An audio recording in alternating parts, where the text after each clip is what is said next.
Greetings and welcome to another episode of Wine and Wisdom, where we will sip, savor, and elevate our minds. I am Dr. Carlia East, your hostess today with the mostest, and I'm super excited to bring to you a Q&A format of Wine and Wisdom, which is an opportunity for you all to send me questions and I answer them straight up. So without further ado, let's get into it. All right. So the first question is, what would you say are the 5 key components to have in a strong relationship? Okay, 5 key components to have in a relationship. So first of all, you have to have emotional stability or care for one another. So let's start with that. Oftentimes people will say, well, you need to love the person. But every relationship, to make it strong, is not just based on love. It's also based upon care. And what I will tell you is that when you care for a person, you're careful with that person. You monitor your steps. You monitor their steps so that you guys are careful with one another, not in a punitive way, but just making sure that you're stepping in the way that you should towards each other in a respectful manner. And so when you end up being careless, you start caring less about the individual that you're in the relationship. So I would say, having that care and being aware of those emotions is going to be important. Number 2, you need communication. Bottom line, you need to be able to communicate one another. That means speak on it. Do not stutter. But that also means giving each other that space, or I know y'all go look funny, permission to be transparent about what we feel. And what I mean by that is sometimes we're in these relationships where we haven't even told the person, hey, you know what? I want us to be transparent. I want us to talk about things. If it's difficult for you to approach something, let's figure out a way for us to approach it. We don't have those conversations. We don't let the person know that, listen, you can approach me on anything, or we don't tell them how to approach us about things that are difficult so that they will be received. And so it's not necessarily just about having communication, but also the allowances that you give to one another to actually communicate, because then you got to be open to receiving that communication, which is like part 2 of that, right? So your ability to receive it and take it and ingest it is also going to be a key component. The next thing you need is honesty. Absolutely. You need to be honest. You need to be transparent with one another. And I mean very, very honest. If there's something that your partner is doing or a way in which he or she is moving and you're not appreciative of that, then keep that a buck. Listen, when you just did that wasn't attractive to me, or that, made me feel some type of way, or made me feel disrespected, or I don't like, the energy that gives. We need to keep it 100 with folks, because if we're going to be in love in a relationship, we need to be able to talk about what we like and what we don't like, what we want and what we don't want, what offends us and what doesn't offend us. And if you are even apprehensive at all about having that conversation and speaking your truth about that, then there's an issue there with you being able to communicate openly with your partner. And that is not a good thing. Okay, that's not a good thing. Next, you got to have trust with one another. That comes with the honesty. You got to be able to trust each other. You say you're going to do it. If you're not going to do it, let me know that there's a delay. That helps me to continue to trust you even more, so that I don't feel like I'm just being dismissed, or my feelings aren't valid, or, I'm not important in this particular equation. And so trust is something that's necessary, but the follow through of the trust is necessary as well. So you got to make sure that you're a woman or man of your word, because that is your bond. The next is acceptance, right? Acceptance and respect overall, but accepting the person for where they are in their journey, whether it's their spiritual journey, their sexual journey, their financial journey, their emotional journey, right? We have to respect where they are. So if you're trying to get into a relationship with someone and you're already seeing some areas where they're not necessarily as mature as you, or hasn't had the experiences that you've had, and you are already in your mind thinking how you can make him or her better, right? How you can upgrade them. Stop.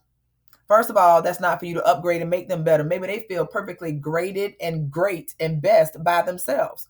So stop with that. This is about acceptance. I don't want to be with somebody that feels like they need to upgrade me. Y'all understand what I'm saying? Like, I don't need you coming to the table trying to figure out things about me that are a problem for you, because that means that I'm a problem for you. And we shouldn't be together, boo, because I'm not a project.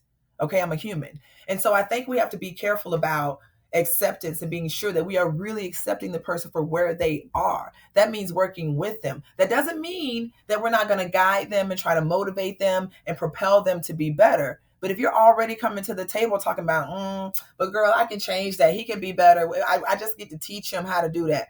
No, you don't. Sweetheart, if he hasn't learned whatever it is that you need him to learn, that doesn't mean that there's something wrong with you. That doesn't even mean there's something wrong with him. That means that both of y'all dipping into the wrong dating pool. He need to dip to where he can, and you need to swim to where you can. Hello, somebody. Now, Lastly is patience.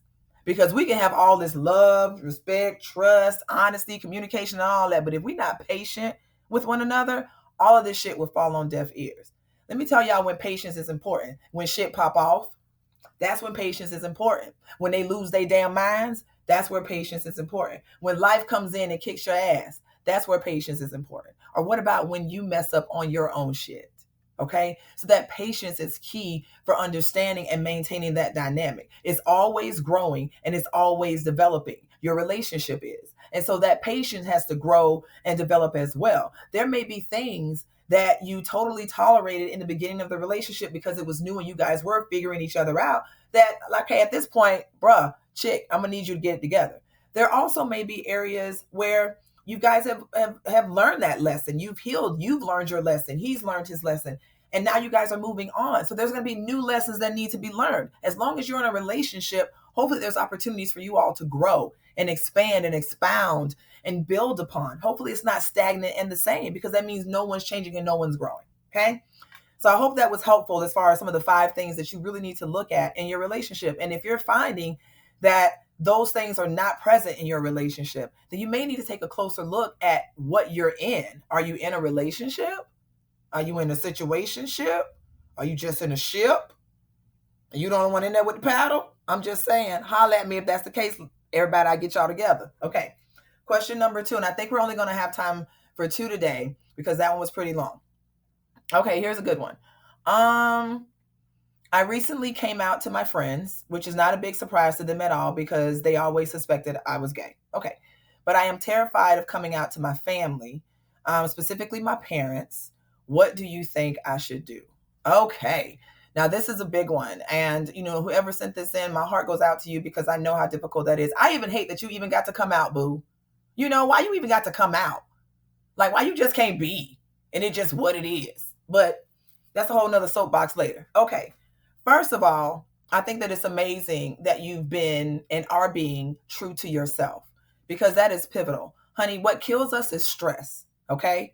And the stress sometimes that we put on ourselves because of the expectations that we have from other people.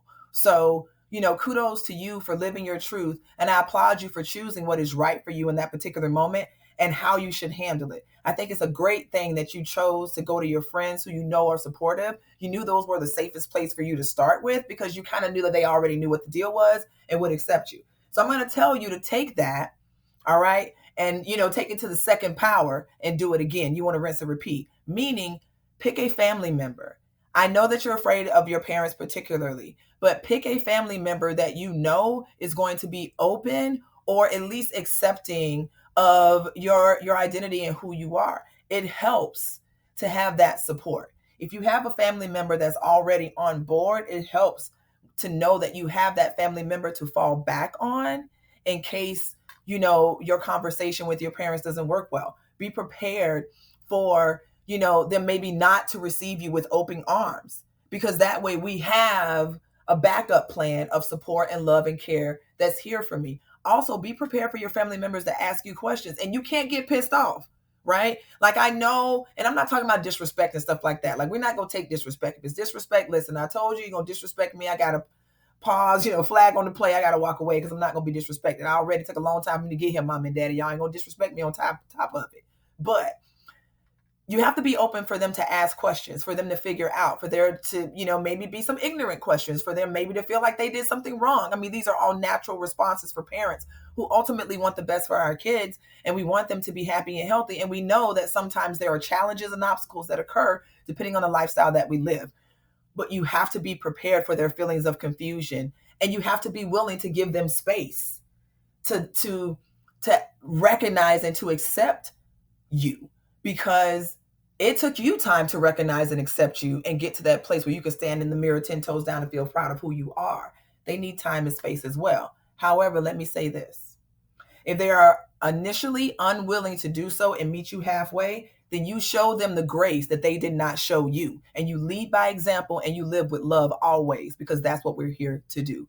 And again, you already got your friends and your family member as a backup. It's not an easy journey, but it's one that's worth traveling. Okay? Listen, I hope you guys have enjoyed my wine and wisdom. This was an awesome opportunity. Please submit your questions. Be healthy, be safe. I'll be back in 2 weeks. Bye.